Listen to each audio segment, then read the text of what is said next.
Nitric acid તો nitric acid છે ને ઇનઓર્ગેનિક એસિડ છે.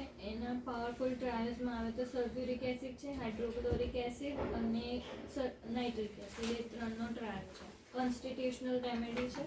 ક્લિનિકલ બેસિસ પર જોઈએ તો આપણે એબ્ડોમિનલ ટ્રબલ્સ હોય ને. બેટા તમે જે ટ્રાયલ બનાવ્યો એ શાની માટે યુઝ થાય? એટલે આમ એસિડનો ટ્રાયલ. અચ્છા આ ટ્રાયલ છે. અચ્છા. પછી થોડું ક્લિનિકલ લાઉડલી બેસિસ પર જોઈએ તો એબ્ડોમિનલ ટ્રબલ્સમાં આપવી હોય તો પછી કોન્સ્ટિપેશન, ડાયરિયા હોય, ડિસેન્ટ્રી, એ બધામાં અપાય છે. Sphere of action any blood, skin, mucus membrane, bones અને જીઆઈટી પર છે. પછી મોસ્ટલી આ છે ને નાઇટ્રિક એસિડ ડિસ્ટ્રક્શન ને કોરોઝન કરવાનું કામ કરે છે. અલ્સરના કોઈ કેસ હોય ને એવામાં. પછી કોન્સ્ટિટ્યુશન આનું કેવું એટલે સિફિલિટિક માયજમમાં છે. હા, સિફિલિટિક. ત્રણેય માયઝમ છે પણ સિફિલિટિક વધારે છે. થીન, વીક, ડેબિલેટેડ પર્સન હોય જેનું rigid muscular, dark complexion, black hair, eyes, એ. પછી અગલી લુકિંગ અપિયરન્સ હોય એનું. પછી એમિસિએટેડ બોડી હોય. ઓલ્ડ પીપલ હોય ને એને મોર્નિંગ ડાયરિયા થતા હોય એવામાં આપી શકે. ટેમ્પરામેન્ટ આનું નર્વસ છે. પછી ચીલી પેશન્ટ હશે. ડાયાથિસિસ છે, હેમરેજિક ડાયાથિસિસમાં. પછી ગાઇડિંગ સિમ્ટમ્સમાં હશે તો એની વીક ડેબિલિટી, એટલું વીકનેસ હશે ફિઝિકલી, એને વીકનેસ વધારે હશે મેન્ટલી કરતાં. પછી easily dispose to diarrhoea rather than constipation, એને ડાયરિયા વધારે થતા હશે કોન્સ્ટિપેશન કરતાં. પછી ઓલ્ડ પીપલમાં છે ને વીકનેસ જોવા મળશે, મોર્નિંગ ડાયરિયા એ કીધું. પછી એક્સ્ટ્રીમ સેન્સિટિવ હશે, એને ફિઝિકલ નર્વસનેસને વધારે દેખવા મળશે મેન્ટલી કરતાં. યુરિન આનું એકદમ પંજન્ટ હશે, જેવું હોર્સનું હોય ને એવું યુરિન હશે એનું. સેન્સેશન એને છે ને બેન્ડ, મતલબ કોઈ બી વસ્તુમાં પેઇન થતું હોય ને તો એને બેન્ડ મતલબ બાંધીશું ને તો એને સારું લાગશે એવી રીતે.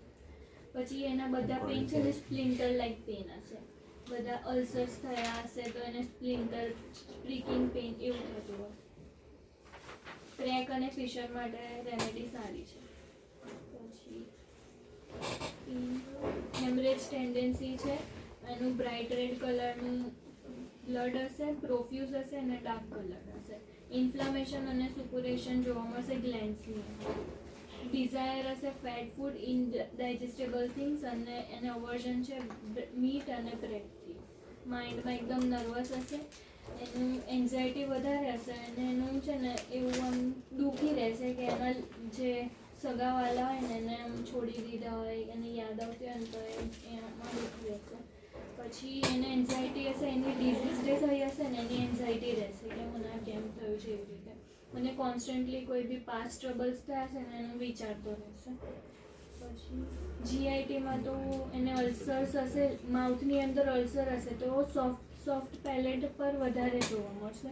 થ્રોટની અંદર છે ને પ્રિકિંગ પેઇન હશે અને અલ્સરેશન થ્રોટની અંદર જોવા મળશે.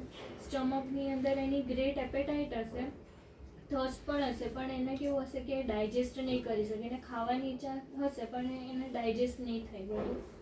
પછી એને નોઝિયા અને વોમિટિંગ રહેશે તો રિલીવ કેનાથી થશે કે રાઇડ કરતો હોય ને કેરેજમાં તો એને સારું લાગશે એનાથી. ડાયરિયામાં વિરુલન્ટ ડાયરિયા હશે, એકદમ પોઈઝનસ કંઈ વસ્તુ ખાધી હોય કે એવું એના લીધે ડાયરિયા થઈ જશે. પછી સ્ટૂલ, એનું ગ્રેટ ડિઝાયર, એને સ્ટૂલ આમ પાસ કરવાની મતલબ અર્જિંગ આવશે પણ એ કરવા જશે ને તો એનાથી નહીં થાય અને એને એવું લાગશે કે મારે પાસ કરવું છે પણ આ થતું જ નથી એવું. પછી એને એવું લાગશે કે મારું સ્કૂલ છે ને અંદર ને અંદર હજી છે. 5%.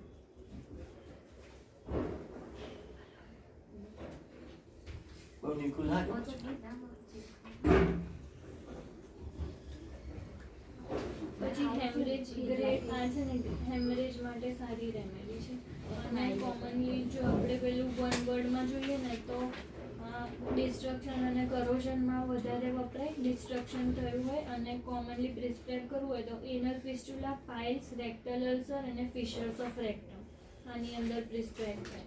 અને અગર કોમ્બિનેશનમાં જોઈએ તો નાઇટ્રિક એસિડ રટાઈના, ઇનલ અલ્સર અને પેઇનફુલ સ્ટૂલ હોય તો નાઇટ્રિક એસિડ ને હેમામિલિસ, પાઇલ્સ અને રેક્ટલ બ્લીડિંગ માટે છે. નાઇટ્રિક એસિડ ગ્રેફાઇટિસ, ઇનલ ફિસ્ટુલા અને સાઇનસ માટે છે. નાઇટ્રિક એસિડ કોસ્ટિકમ, રેક્ટલ અલ્સર્સ અને પેઇનફુલ ડિફિકેશન માટે છે. વન લાઈનમાં ડિસ્ટ્રક્શન, અલ્સરેશન.